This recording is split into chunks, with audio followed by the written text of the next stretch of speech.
What's up? You're here again, video 48.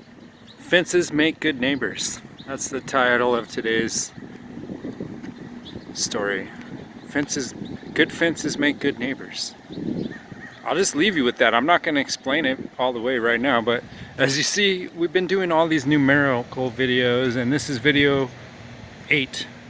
So this is Dr. Octagon. That's an alternate name. You could call it Dr. Octagon. Super deep, okay? So we've been using Kabbalah. We've been using these ancient alphabets. Greek has a lot of, these features as well to it. Interestingly, Greek has generally 3 groups of 8 in their numerology, but actually there's a very less common 9th group of Greek letters, but in general they use the 8 for most things. But anyway, we'll talk about the 9s tomorrow in the 9 video. But so many versions of the Greek alphabet contain 24 letters, which is 3 groups of 8. Interestingly, the Elder, Futhark, and so forth, they have 3 groups of 8 also. And it ends in a basic, almost exact copy of an Omega, which is called Othala. Pretty interesting, right? How they all have these commonalities. But the 8, okay, in Hebrew is Chet. It almost sounds like 8, right? But it's a letter, Chet. And it's kind of a sound. Not too fun. Kind of harsh. What do they call that? Glottal stop? Something like that. Anyways, these things, it represents a fence. Okay? And so the infinity symbol is also an 8, right? So what is this about? So deep. Okay, let's talk about ancient. Well, look at the black and white cubes, right? If you lay 2 cubes one on top of another at a 45-degree rotation, then you would get an octagram star as the perimeter of those 2 top faces of the cubes, right? Black one and a white one, let's say, just for fuck of it. 2 cubes give you this octagon. Knights Templar were obsessed with the octagon. Pretty sure the octagonal geometry is the key to time travel. I might talk about that today, but I don't know. I'll just say, you notice there's a lot of octagonal watch faces coming out of Switzerland. The Templars were absolutely obsessed with the octagon. They put it every possible place they could. I'm just gonna go say, look at the Powder magazine by Thomas Jefferson, Williamsburg, Virginia. Or you could look at, the Hagia Sophia in Turkey prominently features the octagon. Usually Christ is seen ascending to heaven through an octagon. It's a time vortex, but I know people won't believe me when I say that. Why do they call it the Knights Templar? What are they fucking doing with this thing? Hey, did you see this movie Tenet that came out? Tenet? I haven't seen it either, but I know the name Tenet is Latin for to hold. Or to maintain, like maintain, or to be a tenant, to live inside of someone's building, right? So there's this old magic square that goes tenet opera rotus sator arepo tenet. So it's basically a magic square because it says the same thing backwards and forwards. It's like a palindrome, but it has a rough translation of let's see. It basically has something like, the ruler at the peak of the sky maintains the work of the wheel. That's how I read it. Anyways, so this movie, Tenet, is supposedly about time inversion or entropic inversion or something like that. So what if that's a real thing? What if the knight in chess goes around corners because he can travel sideways in time? Okay? I'm not going to expect no one to believe that, but look how when a knight moves, he goes from a black square to a white square, or a white square to a black square. So now that we're talking about hate, there's a certain dialect of Hebrew that would pronounce all the tavs that come at the end of a word. They would pronounce it like a soft S, right? So then you would go from hate to ches, which sounds a lot like chess. And the way we would write that, it would spell chess, right? So chess has 8 rows, 8 columns, right? 8 by 8. Interesting, right? What if the black pieces move backwards in time and the white pieces move forwards in time? That's why the heavenly Jerusalem that comes at the end of the Revelation, at the end of time, And it all originates from a black cube at the beginning of time. Just saying. Just saying. This is something that I keep coming across time and time again. Templars are obsessed with these eights. Everything they built, these octagonal courtyards, all these ancient churches in Jerusalem where Christ supposedly, I think they call it the Rock of the Ascension, is an octagonal chapel, you know. Then there's, you know, all these cathedrals that were built, you know, by the Merovingians and so forth, Charlemagne and all these fuckers. Aachen Cathedral. Aachen is almost sounds like 8 too, like octagon or something. Aachen Cathedral is an octagon. So, what's up with the fucking octagon? It's deep. Okay, let's talk about stuff that comes in eights. The musical octave for one. But technically that's really a septad because there's only 7 distinct tones in terms of that. But you get the idea. There used to be a note called H, by the way. H is the 8th letter of the English alphabet. Hate. All right, well, I mean, I'm trying to get to something a little more meaningful. Okay, well, look at electrons in an atom. How there's 8 periodic families in the periodic table. It's because of the way the electrons stack. It goes from 2 to 8, right? 2 cubed is 8. I mean, I'm talking about electron shells. Like, think the first shell only has 1 layer and it has 2 electrons. From there it goes up to 8, which is 2 cubed. So, you know, this is the type of shit. How come the Tesseract has always been associated with time travel? That's interesting to me. These books by Madeleine L'Engle, that's all about time travel. Is it A Wrinkle in Time and so forth? Pretty interesting. I mean, I could get in all to the Pegasus, the flying white horse of that kind of thing. It's structure in the brain. Anyway, I mean, yo, man. So there's all kinds of stuff I could talk about, but let's go back to the Garden of Eden. So there's 2 barriers around the Garden of Eden. One's an energetic barrier, which is the flaming sword, and one is a physical barrier, which is a fence or a wall.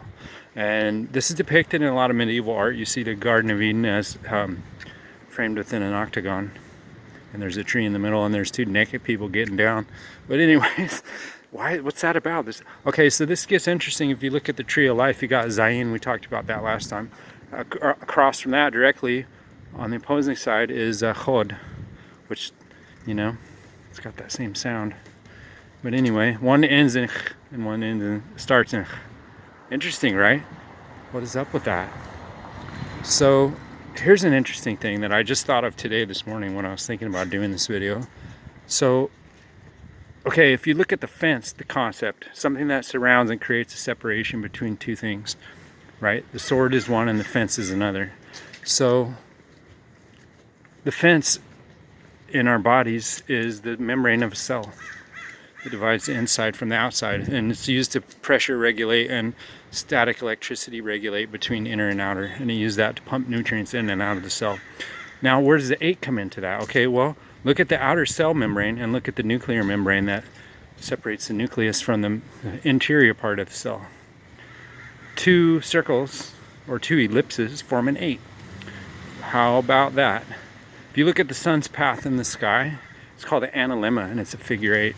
Like if you were to take a photograph at the same time of day, sun's position throughout 1 year, it forms this infinity 8 symbol in the sky. Pretty cool, right? Anyways, and also 8/8 of our current year, whatever it's called, Julian calendar or something like that. 8/8 is when the sun reaches its peak position in the sky in the sign of Leo. How about that? Pretty interesting, right? Pretty fucking interesting. I mean, I think the tropical sign would be Cancer, but actually, if you look what the stars are, it's in the constellation of Leo. Pretty interesting. All these correlations. Lion's mouth. I mean, I could go into a lot of crazy shit about that. If you look at the tarot cards, strength with the lion is the 8th card. But you know, he's being tamed by Virgo. She's taming the fuck out of that beast. Anyways, yeah, I mean, there's so much to talk about. Okay, so if you look at that card number 8 is often called strength, and generally the woman who tames the lion has a figure 8 over her head, or an infinity symbol, sometimes called analemma. There's another name for limniscate, limniscate. Forgot about that. So anyways, These are some interesting features with the eights. So Christ's sacred number is 888, which totals 24. 12 elders of the Sanhedrin and 12 disciples makes 24. 12 day hours, 12 night hours makes 24. 24 is 8 times 3. Pretty interesting, right? I mean, I could go. 24 is a big number for me. I think it has some other interesting properties. So it's 2 cubed times 3. So that's interesting. So we get this cubic factor and then this triple factor. But anyways, so we have these two barriers, energetic barrier and a physical barrier. And just like so the noble gases that are the least reactive elements in the periodic table all have a full shell of 8 electrons. And so that creates this, like, I don't know, a barrier that can't be breached because nothing else can bond to those really, or it doesn't tend to. I think you can force bonds under certain types of conditions, but in a low entropic state, or they won't bond. Anyways, so the number 8 has some really interesting properties in our world, and it's metaphysical. So all these physical things that I'm giving you as examples, they're just individual instances of this metaphysical principle that we will always see at play. So, I mean, here's an interesting one from Gnosticism. You have the 7 archons, right? And Christ comes as number 8. And what does he do? He ascends to Sophia, which is number 9. And so by Christ opening the gate for Sophia, he gains access to the pleroma, which is the limitless vast. It's kind of like the DNA of the galaxy. And then you get into some real interesting shit of how the galactic center is at the barrier between the 8th and the 9th zodiac constellations of Scorpio and Sagittarius, which happen to be born on. Well, that's pretty interesting, right? So the 8, it's profound. So if you think about it, in a way, the solar system is one loop, and the spiral galaxy is another loop, right? So if you join those two, it forms an 8. I mean, pretty deep, right? So when the sun crosses the galactic center, usually about, in our calendar now, December 19th, so 5 days before Christmas. Pretty interesting. 26 degrees Sagittarius in the tropical zodiac marks the galactic center. 2 plus 6 is 8. I mean, I could go on and on. There's a lot of depth with these things, and that's what I'm telling it. It just sounds like an assortment of random shit. But actually, if you start to look around in the world around you and see these properties, you'll see them everywhere. And what I'm trying to show mainly, there's some examples from science and astronomy and stuff, but I like to show how every religion contains this information. Like, for instance, in Buddhism, and in particular in Southeast Asia, they have these 8 stones that surround the shrine. You got the 8-fold noble path, right? But there's these 8 symbolic and ritual stones that they put around the monk's dwelling place to protect the boundary, like an energetic spiritual fence. But there's 8 of them. Pretty interesting, right? I think they're called Bai Sema. That's the name. So Ba in Chinese is number 8. So Bai probably relates to that, I would assume. 8 stones. So, okay, here's another, this one trips me out, is how, okay, in the Tantra, Ganesh is the first being that's like less than a creator god, because all our world is created through Shiva and Shakti, right? Or Parvati. So Parvati self-generates Ganesh.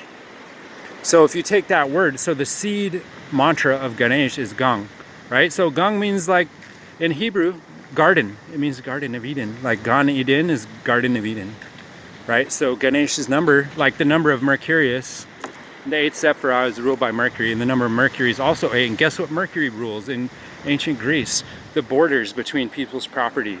He guards the barriers in the borders. Same with Ganesh. He protects Parvati from all Shiva's hordes of mental energies and deflects them away.